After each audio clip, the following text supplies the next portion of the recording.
तो दोस्तों, आज की वीडियो में मैं आपको एक्सप्लेन करने वाला हूँ सोलो लेवलिंग का एपिसोड नंबर 10। तो चलिए एपिसोड की शुरुआत करते हैं। उससे पहले दोस्तों, मैं आपको बताना चाहता हूँ, यूट्यूब ने मेरे चैनल पे स्ट्राइक मार के बोल दिया है, अगर मैं अगले महीने से पहले 10 के सब्सक्राइबर नहीं करूँगा तो वो मेरा चैनल डिलीट कर देंगे। तो जल्दी से वीडियो को लाइक कर दो और चैनल को सब्सक्राइब करके कमेंट कर दो कि आपको वीडियो का कौन सा पार्ट अच्छा लगा। तो चलिए शुरू करते हैं। एपिसोड की शुरुआत में हमें जिन्वो की बहन जिना दिखाई जाती है, जो नींद से जाग के बोलती है, क्या भैया अभी तक नहीं आए? इतनी रात हो चुकी है, क्या वो अभी भी कोई काम कर रहे हैं या फिर उन्हें कोई गर्लफ्रेंड मिल गई? नहीं, गर्लफ्रेंड बनाना उनके बस की बात नहीं है। पक्का वो कोई काम कर रहे होंगे। क्या वो भूल तो नहीं गए, कल मेरी पेरेंट टीचर मीटिंग है, वो आएंगे तो है ना? इधर हमें जिन्वो दिखाया जाता है, जिसने बहुत सारे सेंटीपीड्स को मार दिया था, जिससे उसका लेवल अप हो चुका था और उसकी एचपी भी रिकवर कर चुकी थी। लेकिन अभी भी उन नाइट्स को आराम से मारने के लिए ये सब काफ़ी नहीं था। जिन्वो डिसाइड करता है कि अभी तो काफ़ी कम समय बचा है, मैं जल्दी से एक डैगर खरीद लेता हूँ। जिसके बाद वो एक नाइट किलर नाम का काफ़ी महंगा डैगर खरीद लेता है, जिसकी कीमत 28 लाख गोल्ड थी। जिसके बाद जिन्वो को याद आता है कि उसके पास तो इग्रिस का स्टोन भी है। वो उसकी एबिलिटी को पढ़ता है। उसकी एबिलिटी का नाम था डोमिनेटर्स टच। जिन्वो को समझ में नहीं आता आखिर ये एबिलिटी क्या करेगी। तभी जिन्वो को याद आता है, वो इग्रिस जो था वो काफ़ी भारी चीज़ों को उठा रहा था। क्या इस एबिलिटी में वैसा हो सकता है? मैं ऐसा करने के लायक नहीं लगता मेरे को। जिसके बाद जिन्वो उसको कंज्यूम कर लेता है और वो नई एबिलिटी डोमिनेटर्स टच सीख जाता है। फिर कुछ देर के अंदर हमारा जॉब क्वेस्ट वापस से चालू हो जाता है। जिन्वो देखता है कि यहाँ पास मॉन्स्टर्स की संख्या पिछली बार से भी 10 गुना हो चुकी है। वो एक के बाद एक काफ़ी मॉन्स्टर्स को मारता है, लेकिन उसका लेवल बिल्कुल नहीं बढ़ रहा था। जिन्वो सोचने लगता है, आखिर ऐसा यहाँ क्या है, मेरा लेवल क्यों नहीं बढ़ रहा? मैंने जब पेनल्टी जोन में सेंटीपीड्स को मारा था, मेरा लेवल कितनी तेज बढ़ा था, और जब मैंने इग्रिस को मारा था तब भी मेरा लेवल काफ़ी तेजी से बढ़ा था। तो आखिर यहाँ ऐसा क्यों हो रहा है? तभी जिन्वो की नज़र पीछे खड़े मैजिशियंस पे जाती है। जिन्वो सोचने लगता है, क्या ये इनके वजह से हो रहा है? क्या ये कोई डीबफ मैजिक इस्तेमाल कर रहे हैं? नहीं, ऐसा नहीं हो सकता, ये समनिंग मैजिक इस्तेमाल कर रहे हैं, तभी मेरा लेवल अप नहीं हो रहा। मैं समझ गया, मुझे पहले इन्हें मारना होगा। जिन्वो एक मैजिशियन को मारता है, जिसके बाद बाकी मैजिशियंस इधर उधर गायब हो जाते हैं। जिन्वो एक नई एबिलिटी भी सीख जाता है, जिसका नाम था डैगर थ्रो। जिन्वो डिसाइड करता है वो स्टेल्थ का इस्तेमाल करेगा। जैसे ही वो स्टेल्थ का इस्तेमाल करता है, सभी मैजिशियंस स्किल डिटेक्शन का इस्तेमाल करने लगते हैं। इस तरीके से जिन्वो उनके सामने एक्सपोज हो जाता है, लेकिन वो मैजिशियन भी जिन्वो की नज़र में आ जाते हैं। जिन्वो बोलता है, हा हा हा, मेरी चाल नहीं समझ पाए तुम लोग, चलो अब तुम्हारा गेम बजाते हैं। जिन्वो 2-4 मैजिशियंस को मारता है, लेकिन बाकी मैजिशियंस जो रहते हैं वो टेलीपोर्ट होकर अपनी जगह को चेंज कर लेते हैं। जिन्वो उन मैजिशियंस को ढूंढने के लिए आसपास के सारे मॉन्स्टर्स के टुकड़े कर देता है अपनी डोमिनेटर्स टच टेक्निक का इस्तेमाल करके। जिन्वो इस टेक्निक की मदद से किसी भी चीज़ को कंट्रोल कर सकता था। जिन्वो ये सब कर करके काफ़ी सारे मैजिशियंस को भी मारता है। अब 4 मैजिशियन बचे थे। जिन्वो एक चौथे मैजिशियन को भी मारता है, लेकिन बाकी 3 मैजिशियंस अपने मैजिक का इस्तेमाल करके सभी मरे हुए मॉन्स्टर्स की लाश का इस्तेमाल करके एक काफ़ी बड़ा गोलम बना देते हैं। गोलम जिन्वो के पीछे पड़ जाता है। जिन्वो भागते भागते उन तीनों मैजिशियंस की तरफ बढ़ने लगता है। अगर वो इन तीनों को मार देगा तो गोलम भी खत्म हो जाएगा। जिन्वो बहुत तेजी से भागता है, गोलम उसके पीछे था, लेकिन फाइनली जिन्वो तीनों मैजिशियंस को मार डालता है। जिसके बाद एक अनाउंसमेंट होती है, आपने जॉब क्वेस्ट कंप्लीट कर लिया है, आपकी जॉब है। उसके सामने काफ़ी सारे टेक्स्ट आने लगते हैं। जिन्वो मनी मन सोच रहा था, क्या वो एक वॉरियर बनेगा क्योंकि उसकी ताकत काफ़ी ज़्यादा है, या फिर वो एक असैसिन बनेगा क्योंकि वो डैगर काफ़ी अच्छा चलाता है, या फिर वो एक डिफेंस मास्टर बनेगा क्योंकि उसका डिफेंस काफ़ी बढ़िया है। जिन्वो ने जैसा सोचा था वैसे ही टेक्स्ट उसके सिस्टम के सामने आ रहे थे, लेकिन आखिरी में जिन्वो को एक अलग ही टाइटल मिल जाता है। वो था, आप मुर्दों की सेना को समन कर सकते हैं, आप है एक मैजिशियन नेक्रोमैंसर। जिन्वो सोचने लगता है, उसने तो कभी अपनी इंटेलिजेंस को बढ़ाया ही नहीं, फिर ऐसा क्यों हो रहा है? जिन्वो सोचने लगता है कि उसके सारे स्टैट्स जो हैं वो तो एक वॉरियर या फिर एक असैसिन से मिलते हैं। तो ऐसा क्यों हो रहा है? जिन्वो को कुछ समझ में नहीं आ रहा था। जिन्वो के सामने 2 बटन आ रहे थे, या तो एक्सेप्ट या तो रिफ्यूज। जिन्वो सोचता है चलो वो रिफ्यूज पे दबा देता है, जिससे कि शायद उसे कोई अच्छी एबिलिटी मिल जाए। जिन्वो जैसे ही रिफ्यूज पे दबाता है, उसके सामने एक और चीज पॉपअप होती है जिसमें लिखा था, क्या आप हिडन एबिलिटी नेक्रोमैंसर को लेने से मना करना चाहते हैं? जिन्वो सोचने लगता है, हिडन एबिलिटी, मैंने ऐसा एक बार सुना है, याद आया, व्हाइट टाइगर गिल्ड का मास्टर योम बॉय सीख एक एस रैंक हंटर है जिसके पास एक हिडन एबिलिटी है। वो एक मॉन्स्टर के अंदर बदल सकता है। इसी वजह से उसको काफ़ी ज़्यादा पैसा दिया जाता है और काफ़ी बड़े बड़े गिल्ड उसे अप्रोच करते हैं, लेकिन वो उन गिल्ड्स को नहीं ज्वाइन करता। असल में तो वो एक आम एस रैंक हंटर से लाख गुना ज़्यादा पावरफुल होता है। जिसके बाद जिन्वो अपनी एबिलिटी के बारे में सोचने लगता है, नेक्रोमैंसर, मैं एक मुर्दों की सेना को खड़ा कर सकता हूँ। क्या वो मुर्दों की सेना को मैं खड़ा कर दूंगा तो क्या मैं और ताकतवर बन पाऊंगा? मेरे ख्याल से नहीं। क्या मुझे इसका डेमो मिल सकता है? ये एबिलिटी उस मैजिशियन से मिलती जुलती लग रही है। जिन्वो बहुत ज़्यादा कंफ्यूज हो चुका था। जिसके बाद वो एक आखिरी डिसीजन पे आता है कि वो नेक्रोमैंसर को चुन लेगा, क्योंकि ये एक हिडन एबिलिटी है और इस गेम के अंदर आपकी ताकत आपके स्टैट्स और लेवल पे डिपेंड करती है। जिन्वो बोलता है, अब ये गेम सोलो लेवलिंग नहीं रहा, अब ये कुछ और ही बन चुका है। जिन्वो जैसे ही उसे सेलेक्ट करता है, उसके सामने एक और पॉपअप आ जाता है कि आपको प्रोमोट किया जाएगा आपके परफॉर्मेंस के हिसाब से, क्योंकि आपने सारे मॉन्स्टर्स को मार डाला और साथ ही साथ आपने हार्ट स्टोन का इस्तेमाल नहीं किया और आपने 4.5 घंटे तक सर्वाइव किया, इसलिए आपको काफ़ी सारे पॉइंट्स मिलेंगे। इसीलिए आपको हम नेक्रोमैंसर से शैडो लॉर्ड की पदवी दे सकते हैं। जिन्वो को एक टाइटल भी मिल जाता है जिसका नाम था the one who overcome adversity. जिन्वो सोचने लगता है, ऐसा पक्का उसके इकट्ठा किए पॉइंट्स की वजह से हो रहा होगा। जैसे कि एक मैजिशियन ग्रैंड मैजिशियन बन जाता है, एक नाइट स्वार्ड मास्टर बन जाता है, एक वॉरियर बर्सर्कर बन जाता है, वैसे ही एक नेक्रोमैंसर शैडो लॉर्ड बनता होगा। मैं समझ गया, मैं काफी ताकतवर बन चुका हूँ। जिसके बाद जिन्वो के सामने एक और पॉपअप आता है जिसमें सिस्टम बोल रहा था, अपने कमांड फ्रेज का इस्तेमाल करो। जिन्वो सोचने लगता है, ये कमांड फ्रेज क्या है? जिसके बाद वो समझ जाता है, इस कमांड फ्रेज का मतलब ये है कि मैं शैडो एक्सट्रैक्शन का इस्तेमाल कर सकता हूँ। जिन्वो अपने कमांड फ्रेज जाग जाओ का इस्तेमाल करता है। जैसे ही जिन्वो जाग जाओ बोलता है, सभी मरे हुए नाइट्स और मैजिशियन उठने लगते हैं। जिन्वो समझ जाता है ये काफी ज्यादा मजेदार है, क्योंकि वो अपनी काफी ताकतवर सेना बना सकता है इस तरीके से। तभी उसके सामने एक और पॉपअप आता है, आपने 30 लोगों की जगह भर दी है, लेकिन एक समय पे आप सिर्फ 20 लोगों को सेव कर सकते हैं, इसलिए आपको बाकी लोगों को हटाना होगा। जिन्वो सोचने लगता है, वो कुछ नाइट्स को हटा देगा और वो इग्रिस को रख लेगा उनकी जगह। जिन्वो 11 सबसे कमजोरों को हटा देता है। जिसके बाद वो इग्रिस के पास जाता है और वो इग्रिस के सामने अपने कमांड फ्रेज का इस्तेमाल करता है।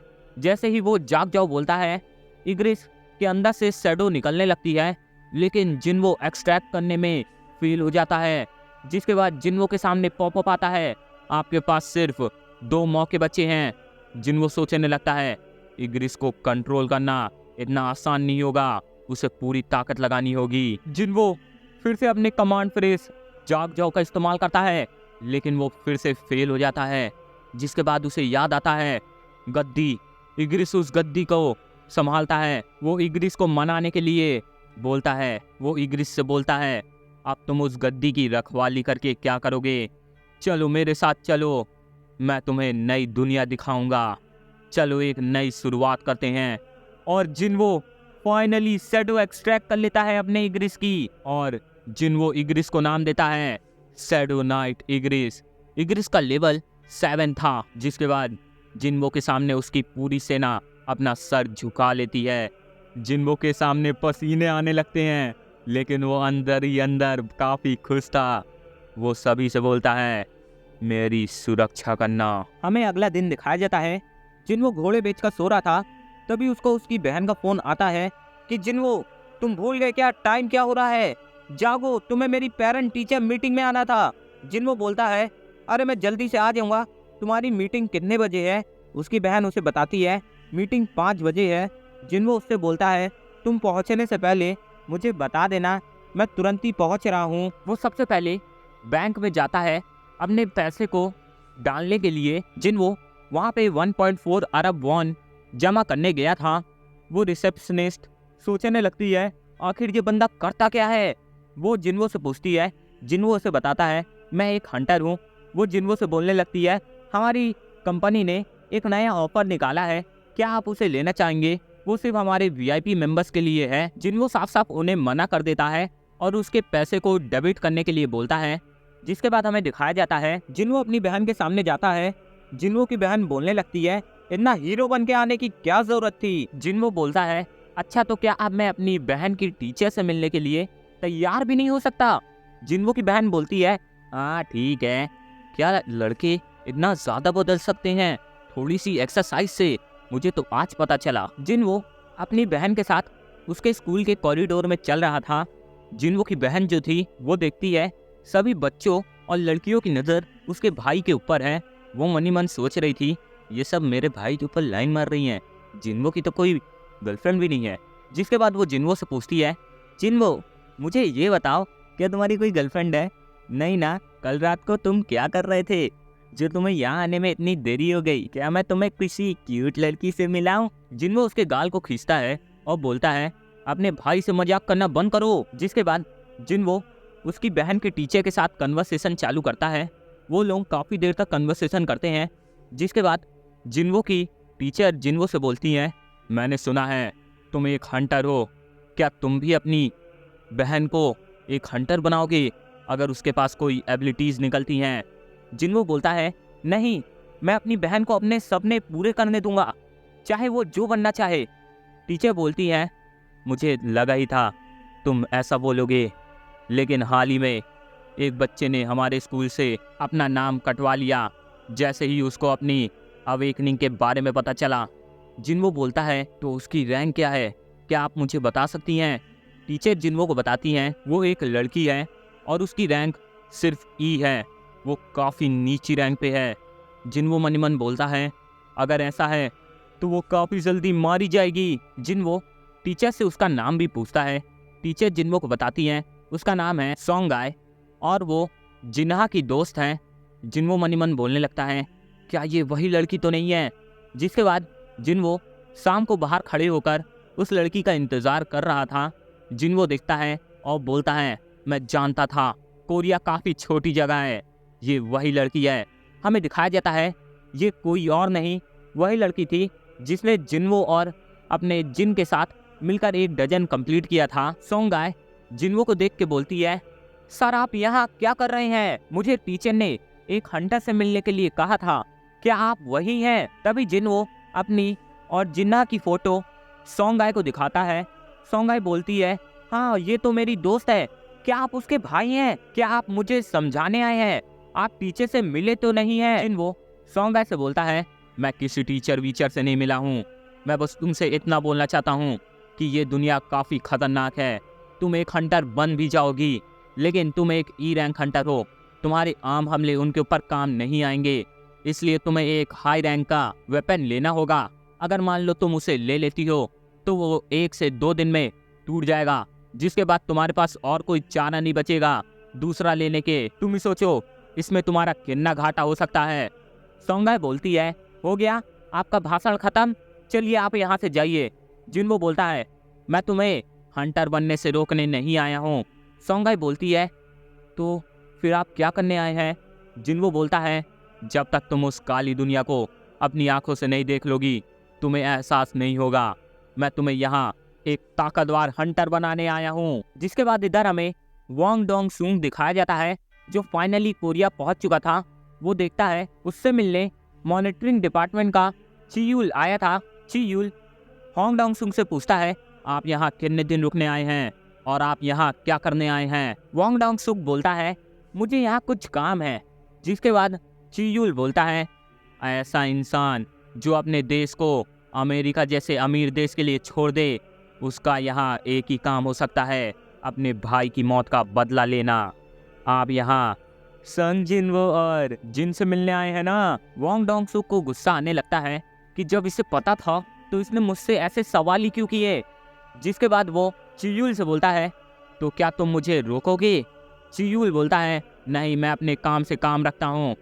होंग डोंगसुक बोलता है, तुम मुझे काफ़ी अच्छे लगे, क्या तुम मेरे गिल्ड को ज्वाइन करना चाहोगे? मैं उस बुड्ढे से तो तुम्हें अच्छा ही ट्रीट करूंगा और ज़्यादा पैसे भी दूंगा। सोंग चियूल को कुछ अच्छा नहीं लगता। उसके सामने दोनों भाइयों की परछाई आने लगती है। वो समझ जाता है दोनों भाइयों के अंदर एक ही कमीनेपन का खून दौड़ रहा है। दोनों बड़े हरामी हैं। वो वोंग डोंगसुक से बोलता है, चलो मैं सोच के बताऊंगा। इधर हमें जिन्वो दिखाया जाता है जो वापस से मॉनिटरिंग डिपार्टमेंट के चीफ से मिलने आया था। वो चीफ को अपनी सोंगाई से मिलाता है। चीफ मनी मन बोलता है, ये एक मामूली ई रैंक लग रही है, लेकिन नहीं, संग जिन्वो जैसे और भी केसेस हो सकते हैं। संग जिन्वो इस लड़की को हमारे सामने फालतू ही नहीं लाएंगे, इसके अंदर कुछ न कुछ खासियत होगी। अगर वो हमारे ट्रेनिंग सेशन को देखना चाहते हैं तो शायद उन्हें हमारे वाइट टाइगर गिल्ड में थोड़ी सी दिलचस्पी हुई है। अगर उन्हें हमारा मान लो ट्रेनिंग अच्छी लगी तो वो शायद हमारे वाइट टाइगर गिल्ड को ज्वाइन कर लेंगे। तभी एक ए रैंक हंटर चिल्लाकर बोलता है, यहाँ क्या तुम लोग मजाक करने आए हो? जल्दी से अंदर चलो, गेट के 9 बज चुके हैं। जिसके बाद जिन्वो उस ए रैंक हंटर के बारे में चीफ से पूछता है। चीफ बताता है वो हमारे यहाँ अभी अभी ज्वाइन हुआ है, वो एक ए रैंक हंटर है। जिन्वो बोलता है, एक ए रैंक हंटर जो सी रैंक डजन में जाएगा? जिन्वो देखता है वहाँ पास अकेले एक ए रैंक हंटर नहीं था, वहाँ पे कुछ सी रैंक हंटर और बी रैंक हंटर भी थे। जिन्वो मनी मन बोलता है, ये डजन काफ़ी आसान नहीं बन जाएगा ऐसे। लेकिन तभी उसे रियलाइज़ होता है इस तरीके से सोंगाई को अपने और बाकी हंटरों के बीच का अंतर समझ में आएगा कि वो एक ई रैंक हंटर होते हुए एक सी रैंक डजन के अंदर भी कुछ नहीं कर सकती। जिसके बाद चीफ का चमचा अपने जिन्वो से बोलता है, अगर आप भी अंदर जा रहे हैं तो आप वहाँ पर प्लीज़ लड़िएगा मत, वरना रेड काफ़ी ज़्यादा आसान हो जाएगी। जिन्वो बोलता है, ठीक है, मैं किनारे खड़ा रहूँगा। जिसके बाद सोंगाई अंदर जाते हुए बोलती है, क्या आप पीछे नहीं आएंगे मिस्टर? जिन्वो बोलता है, नहीं, मैं तुम्हारे पीछे आ रहा हूँ। जिसके बाद जिन्वो जैसे ही अंदर जाता है डजन का कलर रेड हो जाता है। जिन्वो को एक बहुत ही अजीब सा एहसास होता है। जिन्वो तुरंत ही चीफ से बोलता है, जल्दी से मॉनिटरिंग डिपार्टमेंट के ऊंचे लोगों को कॉल करिए। चीफ हड़बड़ाते हुए अपनी मोबाइल गिरा देता है। जिसके बाद वो तुरंत ही मोबाइल उठाकर कॉल लगाता है S rank master bike Yong हो को। बाइक योंग हो बोलता है, क्या एक रेड डजन? मैं वहीं आ रहा हूँ, मुझे खुद देखना पड़ेगा इस डजन को। यहीं पे अपना एपिसोड एंड हो जाता है। दोस्तों, संग जिन्वो क्या करेगा आगे? सोलो लेवलिंग भयानक बनती जा रही है। मुझे तो मजा आ रहा है भाई एक्सप्लेन करने में, और आपको देखने में कैसा लग रहा है बताना मत भूलना। कसम से भाई मैं पगला गया भाई, ये एनीमे अलग ही है भाई। मैं मांगा एक बार खत्म कर चुका हूँ, फिर भी मजा आ रहा है दोबारा से पढ़ने में, क्योंकि मैं देखो यार मानवा पिछले साल पढ़ा था तो अभी मेरे को अच्छे से याद नहीं है, तो क्या बोलूँ यार, मजा आ गया भाई। सोलो लेवलिंग इज बेस्ट है भाई, इस सीजन का बेस्ट एनीमे होने वाला है। और अभी हमको ये भी नहीं पता कि इसके कितने एपिसोड होने वाले हैं। मेरे ख्याल से 24 एपिसोड होंगे, लेकिन अभी मैं जैसे ही 12 एपिसोड एक्सप्लेन कर दूंगा तो मैं एक पूरा 1-1.5 घंटे का बना के रिकैप बना दूंगा, तो उसको जरूर देख लेना। लेकिन हमारे पिछले एपिसोड पे दोस्तों 10,000 व्यूज़ नहीं हो पाए हैं और 1K लाइक्स नहीं हो पाए हैं, तो यार तुम ही बताओ, डिमोटिवेशन होगा ना यार। तो जल्दी से जाके लाइक कर दो और 10,000 सब्सक्राइबर करा दो।